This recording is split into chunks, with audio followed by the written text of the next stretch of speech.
Assalamualaikum warahmatullahi wabarakatuh. Perkenalkan, nama saya Putri Anayani. Saya dari Prodi D3 RMIK kelas B dengan NIM 91C24107 akan menjelaskan apa itu sistem muskuloskeletal. Sistem muskuloskeletal adalah sistem tubuh yang kompleks dan saling berkaitan yang memungkinkan kita untuk bergerak, berdiri tegak, dan melindungi organ-organ vital. Ia terdiri dari dua komponen utama, yaitu sistem tulang atau skeletal dan sistem otot atau muskular. Berikut penjelasan yang lebih rinci. Yang pertama, sistem skeletal atau tulang. Sistem skeletal memiliki beberapa fungsi penting, termasuk dukungan dan struktur, perlindungan, gerak, produksi sel darah, penyimpanan mineral, komponen, tulang panjang, tulang pipih, persendian, fibrosa, dan kartilaginosa. Materi yang kedua yaitu tentang sistem kardiovaskular. Sistem kardiovaskular juga dikenal sebagai sistem peredaran darah, adalah sistem organ yang bertanggung jawab untuk mengedarkan darah ke seluruh tubuh. Sistem ini vital untuk kehidupan karena menyediakan oksigen dan nutrisi ke jaringan tubuh dan membuang produk limbah seperti karbon dioksida. Sistem ini terdiri dari beberapa komponen utama. Yang pertama, jantung, siklus jantung. Dua, pembuluh darah, arteri, vena, kapiler. Yang ketiga, darah.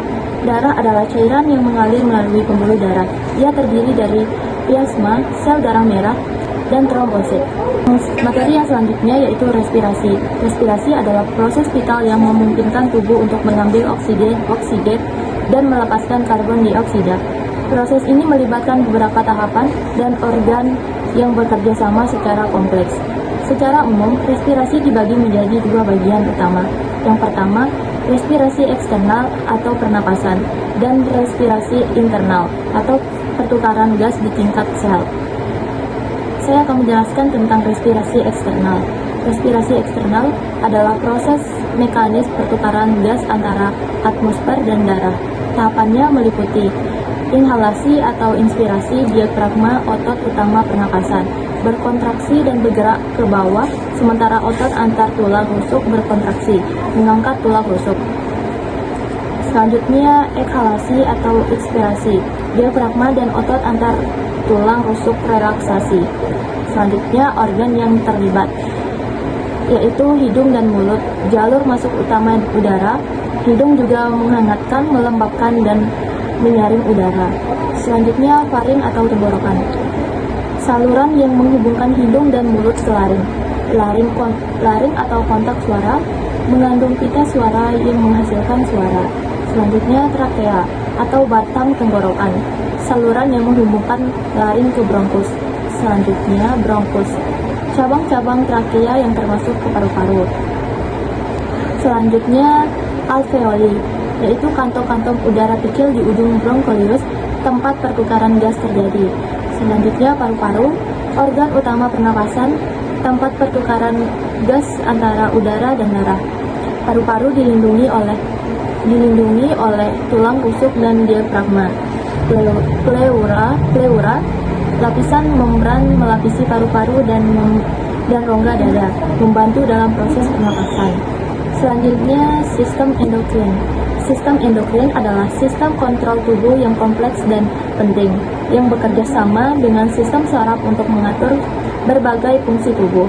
Sistem ini menggunakan hormon, membawa pesan kimiawi untuk mengkoordinasikan aktivitas sel, jaringan, dan organ. Yang pertama, hormon. Hormon adalah zat kimia yang diproduksi oleh kelenjar endokrin dan disekresikan langsung ke dalam aliran darah. Jenis hormon. Berbagai jenis hormon, misalnya steroid, pustida, amina, memiliki mekanisme kerja yang berbeda. Selanjutnya, konsentrasi hormon. Tingkat hormon dalam darah memengaruhi kekuatan efeknya. Selanjutnya, jumlah reseptor. Semakin banyak reseptor pada sel target, semakin besar responnya. Selanjutnya, saya akan menjelaskan tentang sistem pencernaan atau sistem digesti. Adalah sistem organ dalam hewan multiseluler yang bertanggung jawab atas penerimaan makanan, pencernaan makanan menjadi nutrisi yang lebih kecil, penyerapan nutrisi ke dalam aliran darah, dan pengeluaran sisa makanan yang tidak tercerna. Proses ini melibatkan serangkaian organ dan kelenjar yang bekerja sama secara kompleks. Pertama, tahapan pencernaan. Proses pencernaan dapat dibagi menjadi beberapa tahap, yaitu yang pertama ingestion, yang kedua mastikasi, yang ketiga deglutition, yang keempat digestion, yang kelima absorption, dan yang keenam elimination. Sekian dari saya. Wassalamualaikum warahmatullahi wabarakatuh.